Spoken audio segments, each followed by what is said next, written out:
The Mandalorian TV series introduced a lot of new information regarding this warrior culture. One key aspect was the idea that the removal of a helmet in front of another living creature was strictly prohibited.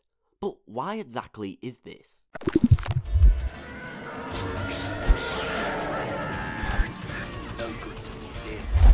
Now, this is going to be more of a theory video over factual, as there's no real answer given, and it's mostly just going to be my opinions and ideas, but I am really interested to find out what you guys think as well. Now, as we know, this is actually a pretty new rule. There hasn't been previous mentions of Mandalorians not being allowed to remove their helmets. I mean, nearly every single main Mandalorian character has been seen without them on in the past. So where does this rule come from? Well, we know that the Mandalorians who fought the Empire were free to take off their helmet whenever they wanted, so we can assume this rule came in between the fall of the Empire and the Civil War. We also need to remember that we've only really seen this in the one tribe on Navarro, so it's possible that this is an isolated tradition with this particular group, and doesn't count for all Mandalorians. Now, in between the Galactic Civil War and the fall of the Empire is an event known as the Mandalorian Purge, where majority of the Mandalorians' warriors were wiped out and their armor was taken by the Imperials and turned into solid Beskar to be used and sold by the regime. Now, this left a very limited number of Mandalorians, and this is where I believe the tradition must originate from. Now, firstly, we have practical reasons.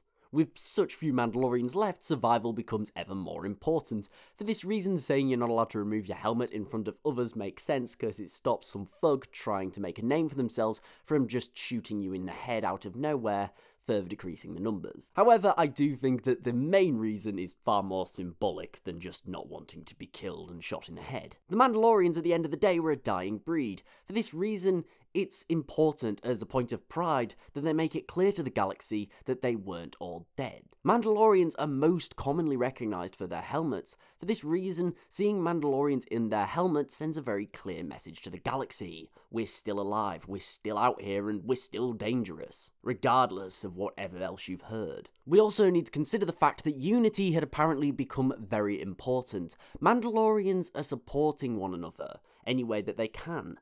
For this reason, identifying as part of this culture and creed is more important. The helmet represents not just said individual, but all Mandalorians in a way. And this again is going to make people think twice before messing with them. Because sure, they may kill one, but a whole clan, even in depleted numbers, spells a lot of trouble. This is probably, in my opinion, the main reason the helmet staying on began as a tradition. It holds so much significance. Mandalorians have spent a lot of time fighting one another, even before the Clone Wars. Men such as Gar Saxon and Pre Vizsla have brought ruin to the Mandalorians' way of life. For this reason, it's more important now, more than any other time, that they're seen as unified, together. Not following a faith or an individual, but a creed. The way. Working together, wearing identical armor, it creates a strong impression of strength, which is crucial for their survival. But what do you guys think of this theory? Do you think it's correct? And why do you believe the Mandalorians are no longer allowed to publicly remove their helmets? Let me know in the comments below. Thanks for watching. I do hope that you enjoyed this video. If so, please remember to like, share and sub, as it's really appreciated and it helps the channel grow. Also, don't forget to follow me on Twitter at @TheLawGuy and tick the bell for regular updates. But thanks again for watching. I really do hope you enjoyed, and I'll see you next time.